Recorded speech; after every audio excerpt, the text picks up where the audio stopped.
नमस्कार, मैं अंजलि मिश्रा, स्वागत है आप सभी का हमारे चैनल में। उत्तर प्रदेश में बहराइच में हुए बुलडोजर एक्शन के बाद अब योगी आदित्यनाथ जमकर विपक्ष पर बरसे। उन्होंने समाजवादी पार्टी और कांग्रेस पर जमकर निशाना साधा और ये कहा कि ये लोग जो है विदेशी आक्रांताओं का महिमा मंडलन जो है करते हैं और अब समय आ चुका है कि इन्हें रुकने की जरूरत है। वहां पर कहते नजर आए कि गाजी जैसों का ये महिला मंडलन जो है कर रहे हैं, इन्हें अब समझना चाहिए कि जिन्हें गाजी जैसे लोगों का जो है यहाँ पर ये गुणगान करते हैं और असल में महाराजा सुहेलदेव जैसे लोग जिनको एक्चुअली ये रिस्पेक्ट मिलना चाहिए था, उनको आज तक इन्होंने अपनी अपीजमेंट की राजनीति के वजह से ये पूरी आप कह सकते हैं इज्जत सम्मान जो है इनके द्वारा नहीं दिया गया।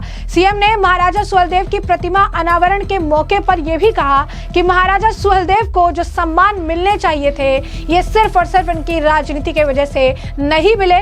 डबल इंजन के नेतृत्व वाली भाजपा सरकार ने अब संकल्प लिया था कि मुझे प्रसन्नता है कि प्रधानमंत्री मोदी के विरासत और विकास की नीति को आगे बढ़ाते हुए मूर्ति का अनावरण आखिरकार कर दिया गया है। बहराइच के मेडिकल कॉलेज का नाम पर सुहेलदेव के नाम रखे जाने पर भी उन्होंने कहा कि आजमगढ़ के विश्वविद्यालय का नाम भी महाराजा सुहेलदेव के नाम पर हमने रखा है क्योंकि हम उन्हें वो सम्मान दे रहे हैं जो वो डिजर्व करते हैं। उन्होंने कहा कि ये कार्यक्रम महापुरुषों के प्रति सम्मान में क्यों होना चाहिए उसकी अभिव्यक्ति है। मैंने कहा था कि विदेशी आक्रांताओं का महिमा मंडल बंद होना चाहिए और राष्ट्र नायकों का सम्मान होना चाहिए। 1000 साल पहले इस प्रकार के शौर्य और पराक्रम की गाथा को सच करके दिखाया था। 10 जून 1934 को महाराजा सुहेलदेव ने एक विदेशी आक्रांता गजनी से चला था भारत को लूटने के लिए और 3 लाख की सेना लेकर चला। सीएम ने कहा कि उस विदेशी आक्रांता को रोकने की युक्ति महाराजा सुहेलदेव ने अपनी कूटनीति के नाते बड़ी प्रखरता के साथ मथुरा से लेकर बहराइच तक इसकी बाधाएं खड़ी की और यहाँ पहुंचते पहुंचते उसकी आधी सेना समाप्त हो चुकी थी। और जब वो महाराजा सुहेलदेव के सामने पड़ा तो महाराजा सुहेलदेव ने कुल 20 से 25 हजार के साथ उस विदेशी आक्रांताओं को गाजर मूली की तरह काट दिया और सालार मंसूद जिंदा पकड़ा गया और उसको सजा भी ऐसी हुई जो कि किसी जहन्नुम में जाने की गारंटी जो है देता है। सीएम ने कहा कि इतिहास ने भले ही उनके साथ नाइंसाफी की है लेकिन डबल इंजन की सरकार नाइंसाफी नहीं होने देगी। जिन लोगों ने इस युद्ध में भाग लिया था, धर्म और धरा को बचाने का काम किया था, उन लोगों को वंचित कर दिया गया, उन्हें बुनियादी सुविधाएं से वंचित कर दिया गया। कांग्रेस और समाजवादी पार्टी ने क्या किया? महाराज सुहेलदेव के नाम पर स्मारक पहले क्यों नहीं बन पाया? क्योंकि वोट बैंक की तो चिंता थी, लेकिन महापुरुषों का नाम कहीं रख देंगे, कहीं तुष्टीकरण की राजनीति फेल ना हो जाए और मुस्लिम वोट बैंक के नाते वे लोग विदेशी आक्रांताओं के खिलाफ एक शब्द नहीं बोलते थे। क्या कुछ कहना है उत्तर प्रदेश के मुख्यमंत्री योगी आदित्यनाथ का? एक बार आप कुछ सुनिए। बहनों और भाइयों, और इसीलिए हम कहते हैं, इसीलिए प्रण था प्रधानमंत्री मोदी जी का एक इस बारे में आदेश था कि राष्ट्र नायकों का सम्मान होना चाहिए और इसीलिए उस प्रण और उस भाव को व्यक्त करने के लिए मन में एक इच्छा थी। महाराजा सुहेलदेव को जो सम्मान मिलना चाहिए था, इतिहास ने भले ही उनके साथ नाइंसाफी की है लेकिन डबल इंजन की सरकार उनके साथ नाइंसाफी नहीं होने देगी क्योंकि हमारे सामने प्रेरणा पुरुष के रूप में ऐसा महापुरुष शौर्य और पराक्रम का प्रतीक होना ही चाहिए जो महाराज सुहेलदेव के रूप में आज हमारे सामने है। और आज उनका एक भव्य स्मारक यहां पर हम लोगों ने बना करके आज बहराइच वासियों को, पूर्वांचल वासियों को,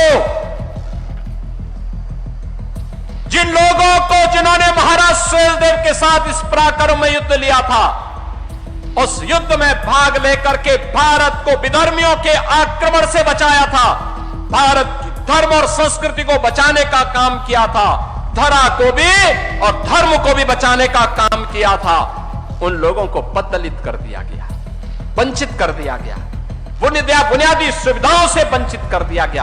और मैं पूछना चाहता हूं आज इसी अवसर पर कांग्रेस को, समाजवादी पार्टी को, अन्य दलों को पूछना चाहता हूं, क्या किया उन्होंने? क्या किया उन्होंने? महाराज सुहेलदेव को क्यों नहीं सम्मान मिल पाया? क्यों नहीं सम्मान मिल पाया? आखिर महाराज सुहेलदेव के नाम पर यह भव्य स्मारक पहले क्यों नहीं बन पाया? आजादी के बाद क्यों नहीं बन पाया? महाराज सुहेलदेव को यह सम्मान पहले बनाने का काम जो होना चाहिए था, उनके नाम पे मेडिकल कॉलेज क्यों नहीं बन पाए? उनके नाम पर विश्वविद्यालय पहले क्यों नहीं बन पाए?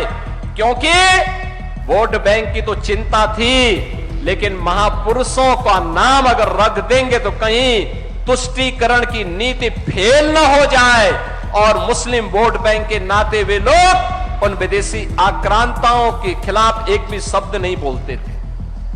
और मैं यही बोलना चाहता हूं उन लोगों से जो लोग आज भी जिन्ना का महिमा मंडन करते हैं। मैं पूछना चाहता हूं, जब भारतीय जनता पार्टी राष्ट्र नायक, राष्ट्रीय शिल्पी, लोह पुरुष सरदार वल्लभ भाई पटेल की जयंती के कार्यक्रम को यहां पर पूरे प्रदेश के अंदर और देश के अंदर मनाती है, प्रधानमंत्री जी ने स्टैच्यू ऑफ यूनिटी के नाम पर लोह पुरुष सरदार वल्लभ भाई पटेल की दुनिया की सबसे बड़ी प्रतिमा को स्थापना केवड़िया गुजरात में स्थापित कराया, तब समाजवादी पार्टी जिन्ना का गुणगान करती है, राष्ट्र तोड़क जिन्ना का गुणगान करती है। जब हम लोग महाराजा सुहेलदेव के विजयोत्सव को मनाने की बात करते थे, तब कांग्रेस और समाजवादी पार्टी में होड़ लगती थी कि नहीं, गाजी मियां का विवाह होना चाहिए। हमने कहा विदेशी आक्रांताओं का महिमा मंडन नहीं होना चाहिए। और मैं धन्यवाद दूंगा उन सभी लोगों को जिन्होंने इस बार से गाजी के नाम पर होने वाले आयोजनों को पूरी तरह से बंद करवा दिया है। विदेशी आक्रांता के नाम पर कोई आयोजन नहीं होने चाहिए। आयोजन होंगे महाराज सुहेलदेव के नाम पर होंगे। बहराइच का मुख्य आयोजन होगा तो महाराज सुहेलदेव के नाम पर होगा। बहराइच का मुख्य आयोजन होगा बालार कृषि के नाम पर होगा। इस मंडल का मुख्य आयोजन होगा आदि शक्ति मां पाटेश्वरी के नाम पर होगा, किसी विदेशी आक्रांता के नाम पर नहीं होगा। और इस संकल्प के साथ आज हम सब आपके पास आए हैं। कौन वे लोग थे जिन्होंने इन महापुरुषों को सम्मान से वंचित किया? कौन वे लोग थे? कौन वे लोग थे जो अयोध्या में राम मंदिर का विरोध कर रहे थे? कौन वे लोग थे जो काशी में काशी विश्वनाथ धाम का विरोध कर रहे थे? कौन लोग थे जो महाराजा बिजली पासी के शौर्य और पराक्रम को भुलाने का काम करते थे?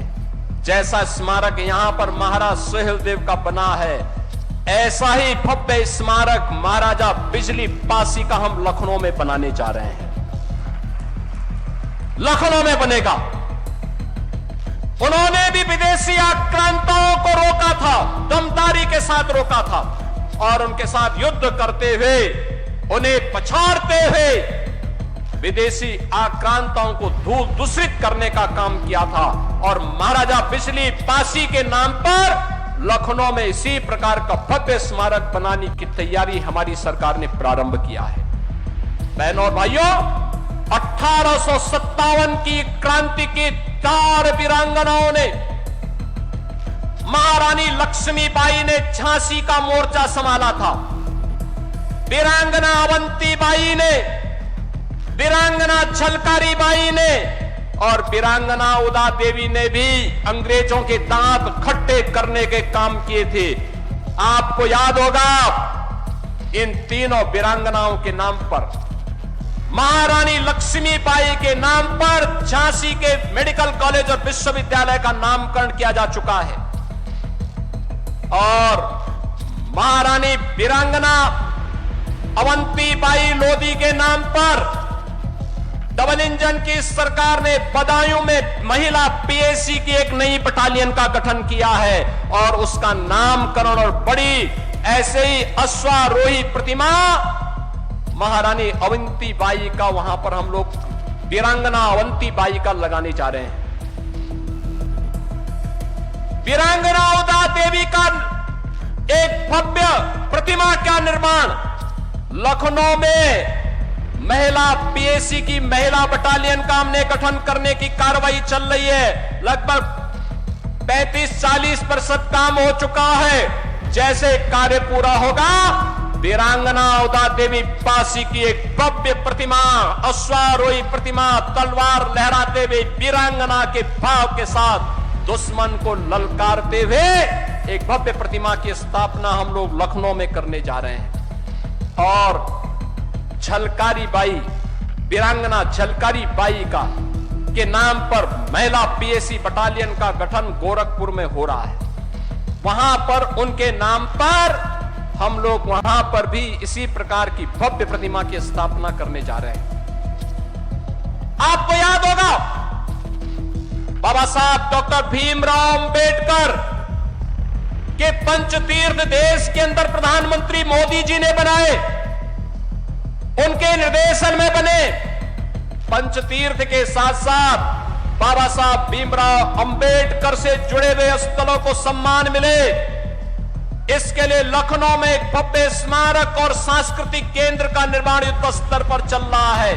इस वर्ष के अंत तक वह भव्य स्मारक बन करके तैयार होगा और हम उम्मीद करते हैं कि बाबा साहब की पुण्यतिथि 6 दिसंबर तक वह बन करके तैयार होकर के अनुसूचित जाति जनजाति के छात्रों के लिए स्कॉलरशिप की व्यवस्था देते हुए उसका संचालन भी हम आगे करने का काम करेंगे। बहनों और भाइयों, संत रविदास की स्मृति में उनकी जन्मभूमि चीर गोवर्धन में भी एक भव्य स्मारक और सुंदरीकरण का काम प्रधानमंत्री मोदी जी के निर्देशन में पूरा हुआ है और हम सब तक राम को पहुंचाने वाले त्रिकालदर्शी ऋषि महर्षि वाल्मीकि की साधना भूमि लालापुर में महर्षि वाल्मीकि की आश्रम के सुंदरीकरण का काम भी पूरी भव्यता के साथ संपन्न हुआ है।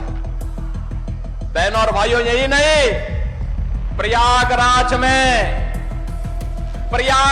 में जहां पर भगवान राम, मां जानकी और लक्ष्मण जी को निषाद राज ने गंगा पार कराई थी, वहां पर आप भी एक बार जाइए और वहां पर देखिए कितना भव्य स्मारक भगवान राम और निषाद राज के मिलन का बन चुका है। तो जैसे कि आपने उनका बयान सुना, उन्होंने ये भी कहा कि जो लोग जिन्ना का महिमा मंडलन करते हैं, तब चाहे भाजपा सरकार सरदार पटेल के जयंती को पूरे प्रदेश और देश में बनाती है, तब समाजवादी पार्टी जिन्ना का गुणगान करते हैं। जब हम महाराजा सुहेलदेव की विजय उत्सव को मनाने की बात करते हैं तो कांग्रेस और सपा कहती है कि गाजी मियां का विवाह होना चाहिए। मैं धन्यवाद दूंगा जिन्होंने गाजी के नाम पर होने वाले आयोजनों को बंद कर दिया। सीएम ने कहा कि वे लोग कौन थे जो अयोध्या में राम मंदिर का विरोध करते थे, कौन लोग थे जो बिजली पासी के शौर्य को भुलाने का काम करते थे। ऐसा स्मारक हम लखनऊ में बनाने जा रहे हैं। 1857 की क्रांति की वीरांगनाओं ने अंग्रेजों के दांत खट्टे करने का काम किया था। उन्होंने कहा कि आज कोई अयोध्या में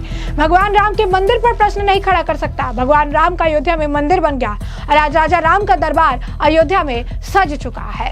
विपक्ष क्या करता है, कांग्रेस क्या करती है, समाजवादी पार्टी क्या करती है, उससे हमें मतलब नहीं। डबल इंजन की सरकार ने जो भी वादे किए उसे धरातल पर उतारा, जो भी वादे किए उसे पूरा किया और सबसे बड़ी बात है कि हमने वो कर दिखाया, वो सम्मान इन महापुरुषों को दिया जिस सम्मान के लिए जो है उन्हें लंबा समय एक राजनीति के जो आप कह सकते हैं कि ये हत्थे चढ़ गया। हमने वो सम्मान उन्हें दिया जिस सम्मान के वो हकदार थे। तो ऐसे में हमने आपको जो पूरा मामला है बड़े विस्तार से बताया कि पूरा मामला क्या है और उत्तर प्रदेश के मुख्यमंत्री योगी आदित्यनाथ बहराइच में क्या कुछ बोलते नजर आए, ये भी आपने सुना है। और अब इस पूरे मामले पर आपकी भी जो राय हो हमें कमेंट सेक्शन में कमेंट करके जरूर से जरूर साझा करिएगा।